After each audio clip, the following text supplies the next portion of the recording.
여러분 안녕하세요, 판타스틱 쫀쌤입니다. 이번 시간에는 7단원 기획문을 써요. 세 번째 영상인데요. 여정 견문 감상에 드러난 이 기획문을 실제로 써보는 시간을 가지도록 하겠습니다. 페이지는 225쪽부터 시작해서요 229쪽까지 하도록 하겠습니다. 이번 시간에는 지난 시간보다는 영상은 짧을 거예요. 2시간에 걸친 내용이긴 한데 시간은 짧을 거예요. 왜냐면 여러분들 쓰는 게 많아서 그래요. 영상이 짧으면은 보는 게 적은 대신에 여러분들이 쓰고 할 게 많다, 이렇게 생각해 주면 좋습니다. 여정 견문 감상 했는데 지난번에 한 거 다 기억나나요? 여정은 뭐였죠? 뭐예요? 뭔가 장소나 그쵸, 시간의 그런 흐름이에요. 그쵸? 이동에 대한 게 여정이고요. 견문은 보거나 들은 것을 견문이라고 할 거고, 감상은 생각하거나 느낀 거예요. 그쵸? 이거를 다시 잘 되새기면서 1번부터 보도록 하겠습니다. 여행하면서 보고 듣고 느낀 점을 글로 쓰려고 한대요. 자신이 본 가운데에서 가장 기억에 남는 곳을 떠올려 봅시다. 내가 갔던 데가 어디지? 왜 갔지? 뭘 생각하고 느꼈지? 갔다 온 다음에 어땠지? 거기에서 본 거 중에서 기억에 남는 것도 뭐지? 이런 것들 생각을 하는 거죠. 이거 생각하면서 쓸 준비를 제대로 해놔야지 여러분들 글을 술술술 쓸 수 있을 거예요. 이 내용을 밑에 있는 걸 먼저 봐야지 여러분 이번에 좀 쓰기가 수월할 것 같아요. 기획문은 친구에게 여행지를 알리거나 여행지에서 느낀 감상을 오래 기억하려고 쓰기도 한대요. 그쵸? 사람한테 알리기 위한 것도 있지만 내가 나중에 기억을 잘하기 위해서 기획문을 써놓을 수도 있어요. 여행하면서 찍은 사진이나 사용한 입장권, 기록한 쪽지 따위로 기획문을 더 생생하게 쓸 수도 있대요. 자, 이런 게 있으면 아무래도 내가 기억을 잘 못하고 있었던 부분들까지 더 한번 확인을 해볼 수 있기 때문에 무슨 표나 입장권 이런 게 있으면 더 좋을 것 같아요. 기획문을 쓰는 목적, 나는 기획문을 왜 쓰는 건가, 친구들에게 경험을 알려주기 위해서 뭐 등등이 있겠죠. 내가 기억하려고, 내가 나중에 간직해서 다른 사람들에게 보여주려고, 그 장소를 고를 거다. 제일 기억에 잘 남으니까 뭐 그럴 수 있겠죠. 제일 감동적인 장소여서, 제일 최근에 간 장소여서. 읽을 사람, 가족이 될 수도 있고 친구가 될 수도 있고 선생님이 될 수도 있고 여러 명이 있어요. 그쵸? 필요한 자료, 사진권, 입장권 등등이 있어요. 그쵸? 이런 게 있으면은 조금 더 기획문을 쓰는데 도움이 될 것 같아요. 다음 쪽으로 넘어가 볼게요. 226쪽입니다. 3번에 자신이 여행한 경험을 기획문에 짧게 생각하며 여정 견문 감상으로 나누어 정리해보세요. 가운데 부분에 여정 견문 감상이 있어요. 가운데 부분에 처음에는 여행을 왜 갔는지 봅시다. 처음 부분에는 여행을 한 까닭이나 목적을 써요. 여행을 떠나기 전에 기대와 설렘, 떠날 때 날씨와 교통편, 도착할 때까지 걸린 시간이나 여행 일정 소개 따위를 더 쓸 수도 있어요. 이건 자기 여행 경험 쓰는 거니까 특별히 딱히 해줄 말은 없습니다. 여행은 목적. 선생님 같은 경우에는 가족들끼리 시간을 보내기 위해서, 가족들끼리 즐거운 시간을 보내기 위해서 여행을 했어요. 기대와 설렘. 비행기를 이렇게 오래 타고 가는 거는 처음이라 걱정도 되고 설레기도 하고 그랬어요. 특히 외국 여행을 많이 가지도 않았었고요. 보통은 아시아권에 있는 나라만 갔었기 때문에, 물론 호주도 아시아권이라고 하면은 그렇게 억지로 집어넣을 수는 있지만 그래도 굉장히 멀리 떨어져 있는 그런 다른 대륙에 있는 나라입니다. 그래서 더 기대도 되고 설레기도 하고 그랬어요. 걱정도 많이 됐어요. 왜냐면은 쫀쌤이 호주를 갈 때는 호주에서 산불이 난다고 막 그랬을 때라서 예약은 미리 해놨는데 출발하기 얼마 직전에 산불이 나서 되게 걱정을 많이 했었어요. 그런 것들을 쓸 수 있겠네요. 가운데 여정 견문 감상입니다. 여기 힌트부터 좀 볼게요. 가운데 부분에는 여행지에서 다닌 곳, 뭐 보고 들은 것, 생각하거나 느낀 것 같은 여행을 하면서 있었던 일을 쓰래요. 인상 깊은 경험이나 이야기, 이동하면서 겪은 일이나 느낌, 새롭게 한 사실, 출발 전에 조사한 여행지 자료 따위를 더 쓸 수도 있대요.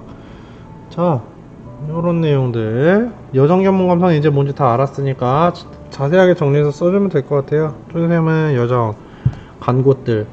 쫀쌤은 일주일 동안 호주 여행을 하면서 크게 세 도시를 갔어요. 첫 번째 시드니를 갔고요, 두 번째는 골든코스트라는 곳을 갔고, 세 번째는 멜버른을 갔어요. 크게는 그렇게 나누고 그 안에서 또 여러 군데를 다녔는데 그런 거를 쓰면 되겠죠. 그리고 견문은 뭘 보고 봤는지, 시드니에서는 뭘 봤고 뭘 들었는지, 그치? 건물만 본 게 아니라 그 건물에 대해서 뭔가 들은 것도 있을 거 아니에요, 그쵸? 그런 것들을 쓰고, 코알라랑 캥거루들도 봤는데 동물원에 있는 애도 보고 그냥 진짜 야생에서 살고 있는 애들도 봤어요. 그런 애들을 쓰면 되겠죠. 남태평양에서 헬리콥터를 타고 하늘과 바다를 본 일도 기억이 나네요. 그런 것들도 견문에 쓰면 되겠죠. 멜번에서 차를 타고 도시에서 한참 달려서 헬기를 타는 헬기장에 도착했다, 이런 거는 여정에 속할 거고요, 그쵸? 내가 도착해서 거기서 헬리콥터를 타고 본 풍경의 모습들은 견문이라고 할 수 있을 거예요. 감상, 그걸 보고 나서 마음이 정말 벅찼다, 행복했다, 하늘을 나는 기분이었어요. 하늘을 날고 있는, 실제로 날고 있었지만 하늘을 나는 기분이었어요. 그런 것들을 감상에 써주면 되겠죠. 끝입니다. 끝은 끝부분에 여행의 전체 감상을 쓰래요.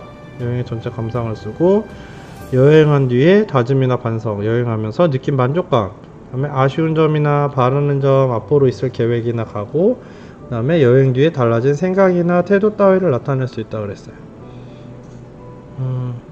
여기 감상이랑은 또 별개로, 그치? 전체적인 감상이랑 더 알고 싶은 점입니다. 뭐 어디 한 군데 갔을 때 그런 감상 말고, 전체적으로 내가 일주일 동안 호주 여행을 했으면은 호주 여행을 그냥 갔다 왔을 때 전체적인 느낌, 행복하고 즐거웠고, 뭐 도시를 돌아다닐 때는 쫀쌤 아들이 어리기 때문에 도시를 돌아다닐 때는 애를 데리고 다니기 좀 어려웠지만, 자연 속에서 다른 나라에서 마음껏 뛰어놀고 경험을 평소에 하지 못했던 것들을 같이 해서 뜻깊은 시간이었어요. 참 좋았습니다. 다시 한번 와보고 싶다는 생각도 했고요.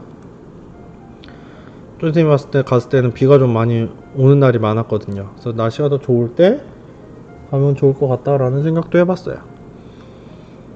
4번을 해보도록 하겠습니다. 4번에는 기행문을 쓸 때 어떻게 나타나야 하는지 정리를 해보세요.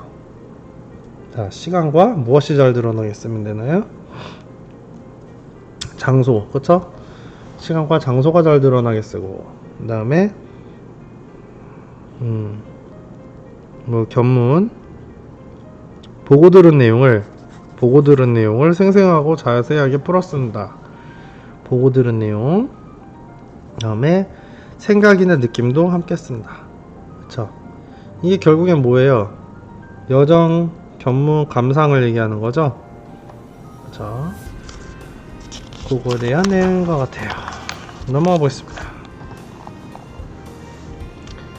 자, 이제 앞에서 정리한 내용들이 있죠? 요거 표로 정리했던 내용을 바탕으로 해서 여정, 견문, 감상이 잘 드러나게 글을 쓰고 사진이나 입장권을 붙여봅시다 라고 그랬어요. 사진이나 입장권을 붙이는 곳은 여기 있고요. 뭐 없어도 어쩔 수 없어요, 그쵸? 없을 수도 있어. 있으면 꼭 붙여주세요. 그러면 어디로 갔는지 내용, 뭐 처음 부분이랑 가운데 부분이랑 끝 부분 나눠가지고 앞에 표 정리했잖아요. 매끄럽게 하나의 글로 써주면 될 것 같아요.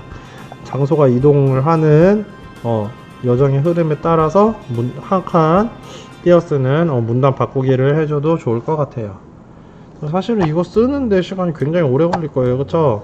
아무리 뭐 짧게 써도 20-30분 정도는 걸릴 거예요. 생각해서 다듬어 쓴다 그러면 이게 쓰는 시간이 오래 걸릴 것 같습니다. 요게 오래 걸릴 거고, 그 다음에 친구들이랑 이걸 내용을 공유하는 게 또 시간이 꽤 오래 걸릴 거예요, 그쵸?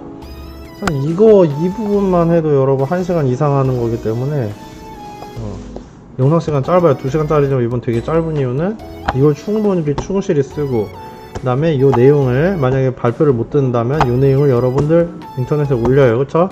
올리면은 이거를 그냥 올린 데서 끝내는 게 아니라 다른 친구들 거를 꼭 읽고 잘한 점을 찾아서 칭찬해 줍니다. 댓글 달아주는 거죠. 댓글 달아주세요. 뭘 잘했다, 그치? 여행한 목적이 잘 드러났는지, 여정 견문 감상이 잘 드러났는지, 읽을 사람 예상해서 썼는지, 사진이나 그림 알맞게 넣었는지, 글의 전체 짜임이 자연스러운지, 이런 것들에 대해서 여러분이 친구 글에다가 댓글을 써주면은, 그치? 그러면 이제 자기 글에 달린 댓글을 보고 이거를 체크를 해볼 수 있겠죠? 다른 친구들이 다른 거 가지고 짝동그라미, 동그라미, 세모 이런 식으로 평가를 할 수가 있을 겁니다. 여러분들 아까 전에 얘기했지만 이거는 여행을 다닌 곳에 따라서 문단을 나누어서 쓰면 더 좋을 것 같다고 얘기를 했죠. 그 정도는 해줘야 여러분들이 그래도 공부를 한 보람이 있을 거예요. 정리를 한번 해보겠습니다. 자, 처음 가운데 끝 기행문 쓸 때 여정 견문 감상에 대해서 지난 시간에 배웠다면 오늘은 기행문을 쓸 때 처음 가운데 끝을 어떻게 쓸 것인지 얘기를 해봤는데요. 정리를 한번 해볼게요. 처음 부분은 여행한 까닭이나 목적을 써요. 그쵸? 그 다음에 여행을 떠나기 전에 기대와 설렘, 떠날 때의 날씨, 교통편, 도착할 때까지 걸린 시간이나 여행 일정 소개 이런 것들, 이거 다 나와 있는 내용이에요 앞에. 이런 것들을 처음에 쓰고, 그 다음에 가운데에는 여행지에서 다닌 곳, 보고 들은 거, 생각하면서 느낀 거 이런 것들을 자세하게 씁니다. 그쵸? 그리고 인상 깊은 경험이나 이야기, 이동하면서 겪은 일이나 느낌, 새롭게 한 사실, 출발 전에 조사한 여행지 자료 이런 것들을 조금 더 자세하게 보충해서 쓰는 게 가운데 부분이 될 겁니다. 마지막에 끝부분은 여행의 전체적인 감상을 쓴다 그랬어요. 부분이 아니라 전체적인 감상을 쓰고, 그 다음에 여행한 뒤에 한 다짐이나 반성, 여행하면서 느낀 만족감, 아쉬운 점, 바라는 점, 그 다음에 더 나아가서는 앞으로는 나는 여기를 막 여행을 하면 어떻게 할 건지, 그치? 뭐 누구한테 소개를 시켜주고 싶었다든지 그런 계획이나 각오, 여행 뒤에 달라진 생각이나 태도, 나는 예전에는 가기 전에 이렇게 생각했는데 막상 가보니까 이랬어, 별로였어, 더 좋았어 등등등. 그쵸? 추울 줄 알았는데 더웠어, 더울 줄만 알았는데 춥기도 했어, 맑을 줄 알았는데 비가 왔어. 많이 달라진 생각이나 태도 따위를 끝부분에다가 쓸 수가 있겠습니다. 여러분 이렇게 해서 숨가쁘게 이거 뭐 쓰고 발표하고 나누는 거 평가까지 해가지고 2시간에 걸쳐서 했고요. 다음 시간에는 여행지의 안내장 만들기예요. 아직 거의 끝부분이에요. 네, 이제 안내장 만드는 부분, 사실은 이번 단원에서는 오늘 한 부분이 가장 중요한 부분이에요. 그래서 다시 한번 강조하지만 이 글로 쓰고 공유해서 칭찬하고 의견을 나누는 부분은 228쪽, 229쪽은 하이라이트이기 때문에, 물론 이걸 위해서는 앞에 부분을 잘 해야 되긴 하지만 하이라이트이기 때문에 여러분들 절대 소홀히 하지 말고 제대로, 여기만은 제대로 하고 공부를 마무리했으면 좋겠습니다. 여러분들 수고 많았어요.